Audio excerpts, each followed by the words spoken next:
Hello everyone, this is Mr. Salmingo.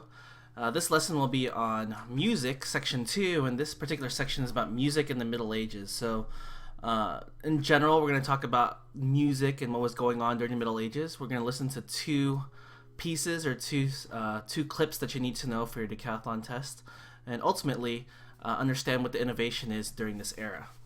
So first of all, and hopefully you have your notes so you could copy down what you need to for this section.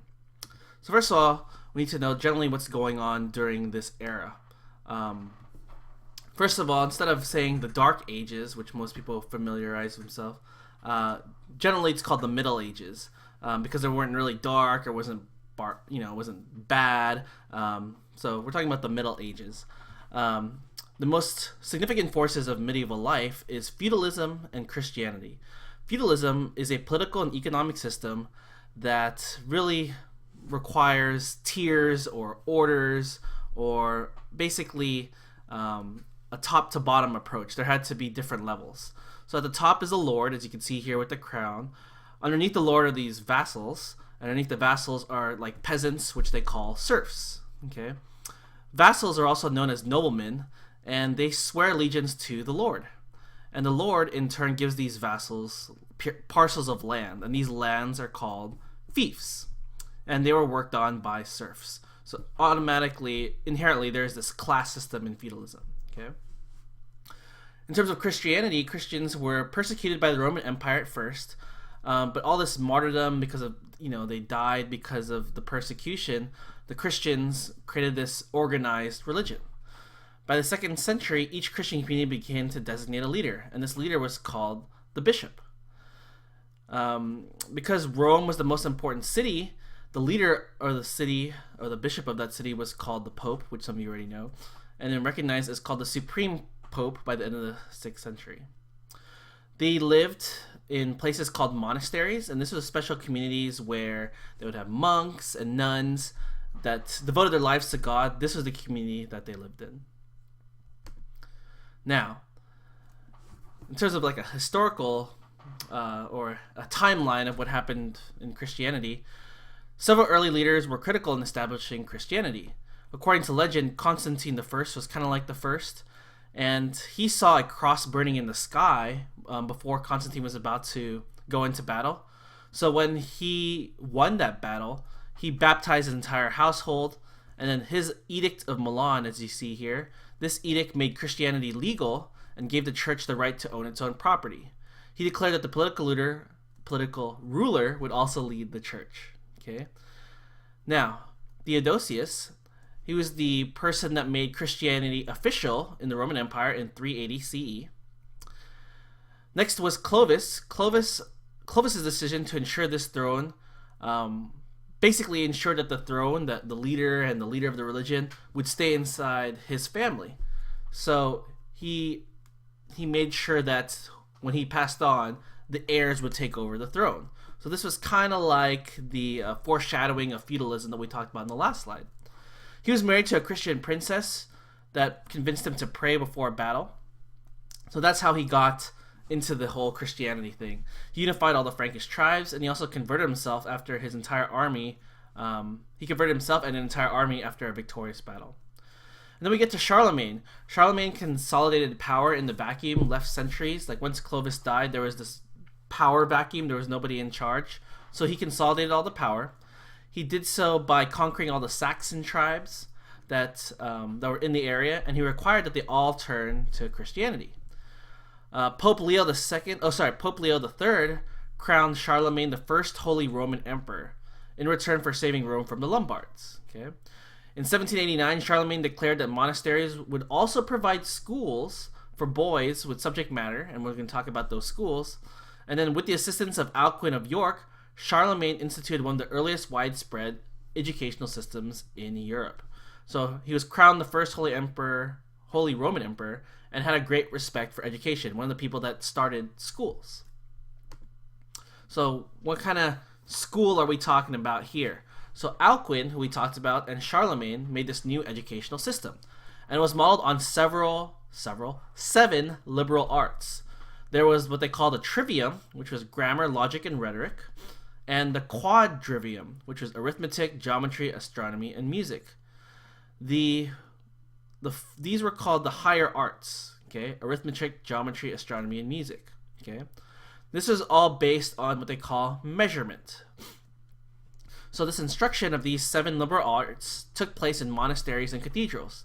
Students were those that wanted to be clergy in the future, or sons from noble families, and there was even though there was tension between small towns and students and local merchants, that's who the students were.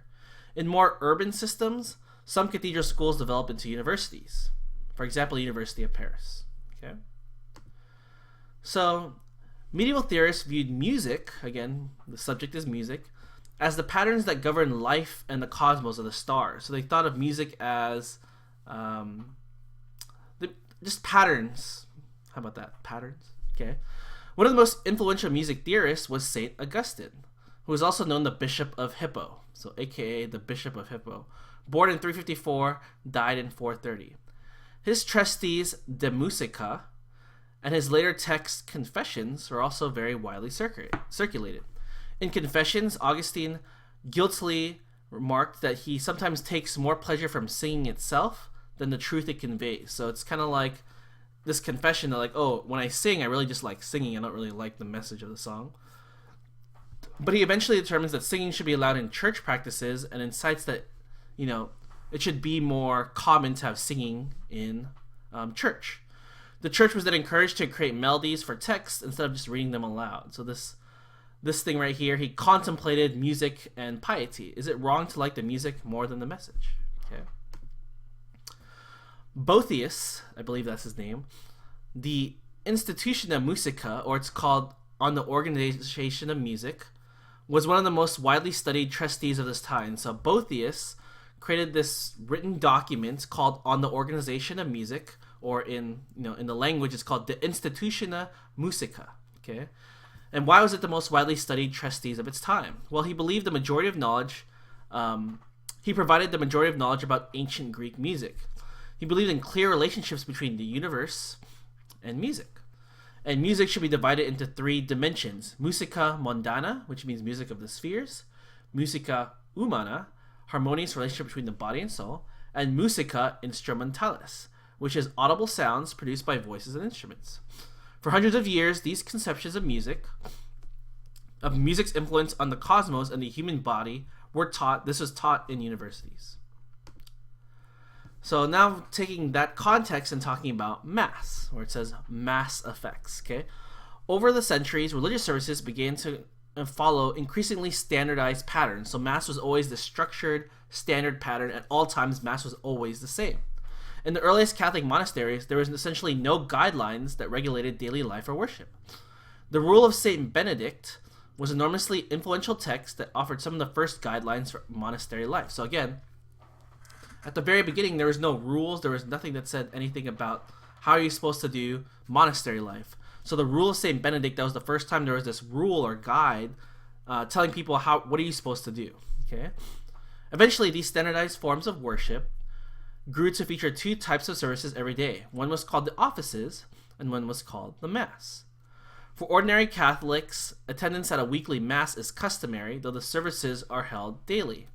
So the Mass takes place in the mid-morning, it reenacts the Last Supper, it includes chants or songs with set melodies, and it features recited text, okay? Oops, sorry. The extremely pious also attended what they called the offices, 8 other shorter services. They focused on psalms and various lessons, they occur in a regular schedule, and it was observed exclusively by monks and nuns, okay?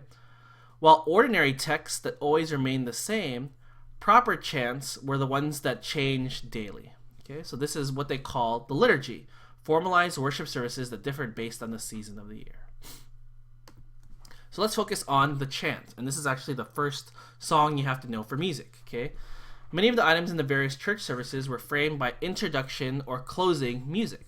Okay, thousands of chant melodies were composed to fill the function. So they made all these chants for either the beginning of Mass or the end of Mass. During the Middle Ages, most believed that all chants could be traced back to Pope Gregory I. So this is a picture/cartoon of Pope Gregory I. According to legend, there was this dove and the dove sung various chants to Gregory, who then wrote down the words for to keep it forever. Because of this myth, such chants are often referred to as Gregorian. So you may have heard of Gregorian chants because this was the legend. But now they call it plain chant. So it used to be called Gregorian chant, but now they call it plain chant. So it doesn't. They call it plain chant so it doesn't echo this legend all the time. Okay. The birth of chant, however, produced a problem. The only way to ensure the melodies of the chants were recorded was to memorize them. So the thing with chants is that it was hard to tell people what the chant was, so the melodies had to be memorized. And again, this is just a cartoon. So this one says, "Then the congregation chants, I came in like a wrecking ball." And then Pope Gregory says, "Is there like a different dove I could talk to?" Again, it's just a joke. It's just a cartoon. Okay. Now, again, the titles, everything's all corny. I get it. So this is a whole Neume world. Okay. So how could we memorize, how could we record, note down all of these chants? They used something called neumes. Neumes were used to depict musical phrases. So for example, this neume means go higher than the preceding note. And this punctum means lower. And pes means, there's all these different neumes. So when people read them, they knew like how to sing the chant. Okay. Neumes were not precise, but they were like reminders to singers who already memorized the melody. Centuries after the notation was developed, the famous singing teacher Guido of Arezzo developed a new method that could teach singers to learn new chants. He invented what they called the staff. Okay, he invented the staff. Guido invented the staff, and he identified his new neumes with letters, and is ultimately what is the precursor to the music notes and everything that we know today. So Guido, again, he's connected to what they call the Guidonian hand. Okay, it's a mnemonic device that helps singers determine which pitch to sing. Okay, variations in the finger position indicate the key of the song to the singers.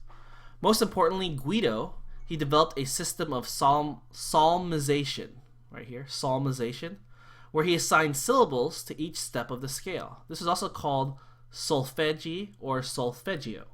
Okay, today's musicians are familiar with do. We all know that do, re, mi, fa, sol, la. I can't sing, so obviously that was terrible. But just know that in Guido's scale, it started with ut instead of do. That's why they X'd out this do. It was ut, re, mi, fa, sol, la, ti, do.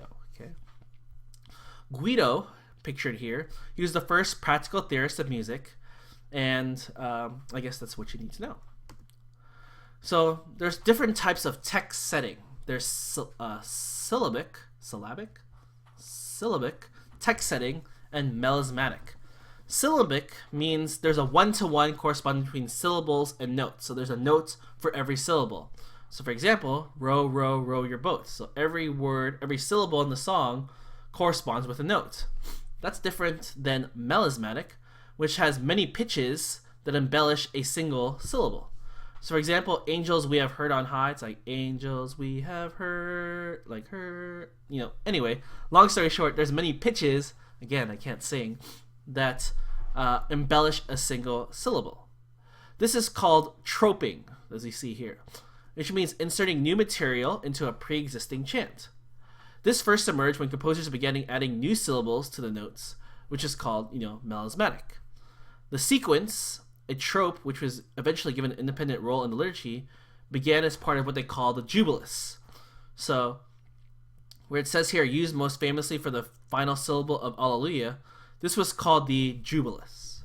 Okay. So now we can finally get to the first song you need to know for music. Okay. It's called Dies Irae. Okay. It was considered the scariest sequence of them all, but it's really just the most famous sequence. Okay. So Dies Irae, or it's called the Requiem Mass. Okay. The text of this chant actually tells more. So basically, this was for funerals. And usually for funerals or for masses, when you sing a song, it's supposed to comfort those that are sad. Except for this song, instead of comforting people that are sad, what it does is that it encourages them to improve their lives so that they can avoid hell. So here it says, aim to encourage Christians to improve their lives to avoid eternal suffering. So it's kind of like, get your act together. You know, it's a text expression. There's repetition. The poet was Thomas of Solano. The composer is unknown, and this performance texture is monophonic. Okay. Since the music elements help to convey the mood of the text, this work is an example of text expression. Okay. Structurally, it features a relentless repetition of motifs that urge the sinner to repent. Okay. So you're a sinner, you're bad, repent, repent, repent, get your act together. Okay. Thanks to the rise of notation, the dies irae actually managed to survive over centuries and live far beyond its era into the present day. So thanks to notation, this sequence lasts till now. Okay. So I want to play a little bit of the song so you should know what it is.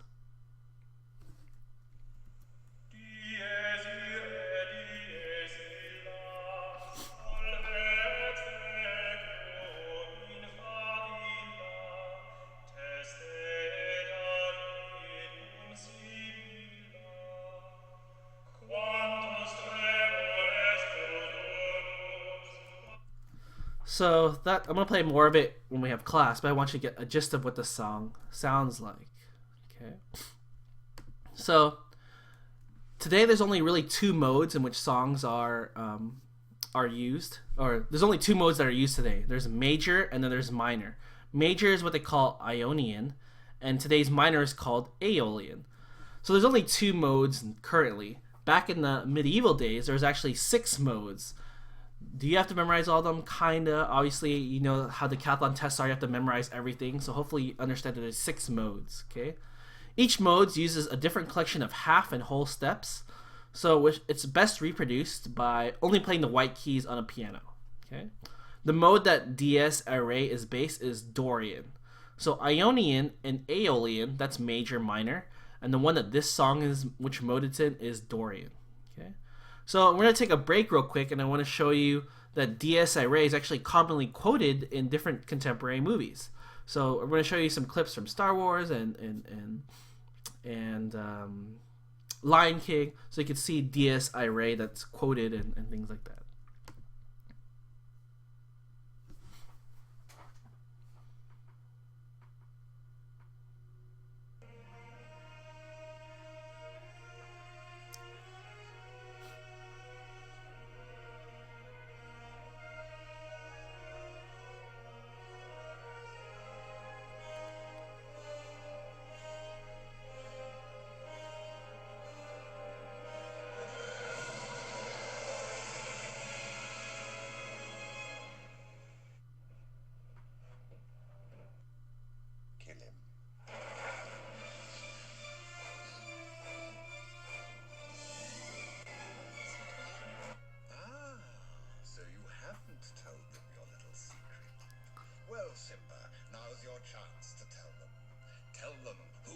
Responsible for Mufasa's death. Clarence!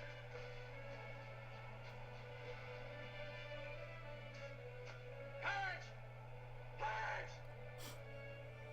Help me, Clarence! Get me back!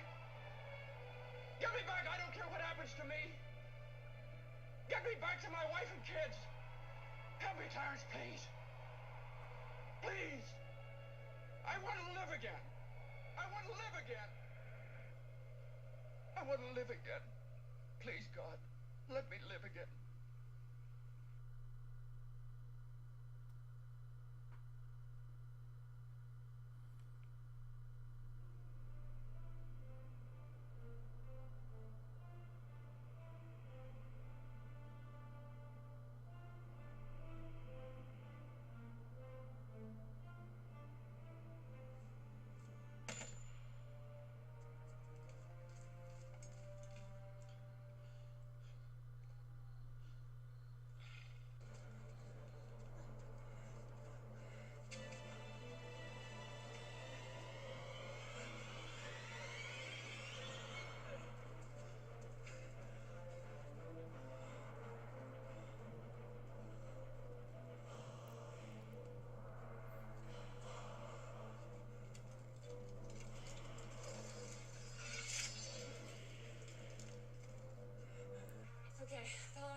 climb over the top and be on the other side before you could even get to the top.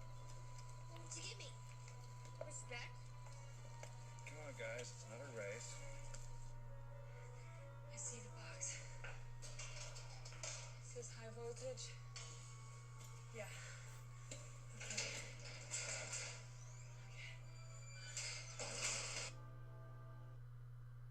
So it's very subtle, and there's actually more movies, but they use Dies Irae for very dramatic scenes in very popular movies. Okay, so that ends Dies Irae, and we're going to get to the second song. So first of all, the earliest neume system didn't really have a way of distinguishing rhythm. So the new thing was square notation, and it was a new way to notate rhythm. Okay, so these boxy shapes, they're called square notation. So like this one is brief, and this one means long. The medieval composers wrote with these tools, and eventually it was called ars antiqua, or ancient art.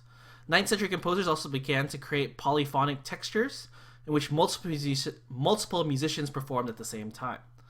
The earliest form of polyphony was parallel organum, right here, parallel organum, which had a principal voice and an organal voice. Okay, more complex ones were free organum and oblique organum. The oldest information about early polyphony has survived throughout some lecture notes, actually by somebody from the University of Paris, but they don't know who this person is. They're also known as Anonymous 4. Okay, so now we go to the second song. It's Sumer is Ecumen in, again from someone anonymous, and then here's the corny title, Sumer Time Sadness. Huh? Get it? So let's play the song real quick.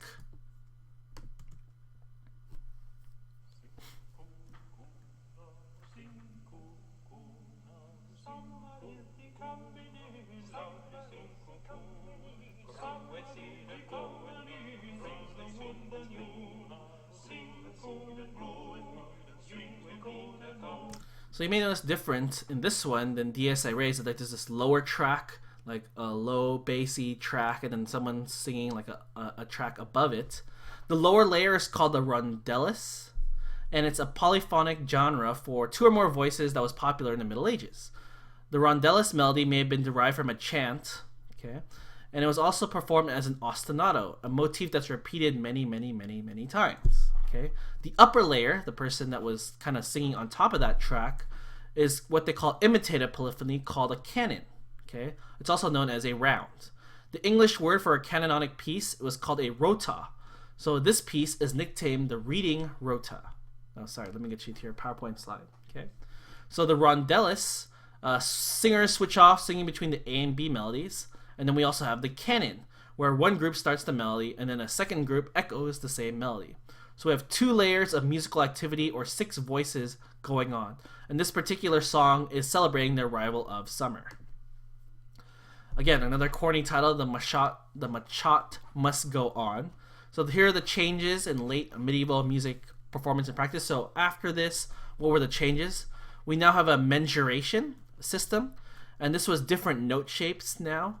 You may notice that this is, you see here that it looks similar to what we see today. Okay, and this emerged during this period. It also included the practice of using a large capital C to represent the common line. This era also introduced the works called Ars Nova. Okay, so the most outstanding composer of the Ars Nova is an era, and that era that produced these works. Okay, so the Ars Nova is this era. The most outstanding composer during the Ars Nova era was Machat, Guillaume de Machat, and he created many pieces that made cover use of rounds and musical puzzles. In terms of media, I know the organ is the most commonly associated with this era, but it was actually banned by the church and actually didn't become popular until the 9th century. So instrumental music was intended for dancing, and this was called estampier, okay, and it also grew in popularity. Instruments in the Middle Ages were generally sorted into loud and soft. So loud instruments for outdoor use and soft instruments for outdoor use. So this is what's going on in terms of media. In terms of accessing music, you really could only hear music in churches and courts. So these were the 2 places where someone was likely to hear music. Soon, when we got more notation and mensuration, there was more secular music and more people could hear it outside of courts and churches. So that's it for section 2. I hope you learned a lot. Again, I know it might be tough for music, and I know these videos are pretty long, but I hope help you learn what you are reading. So thank you very much, and I'll see you all in the next video.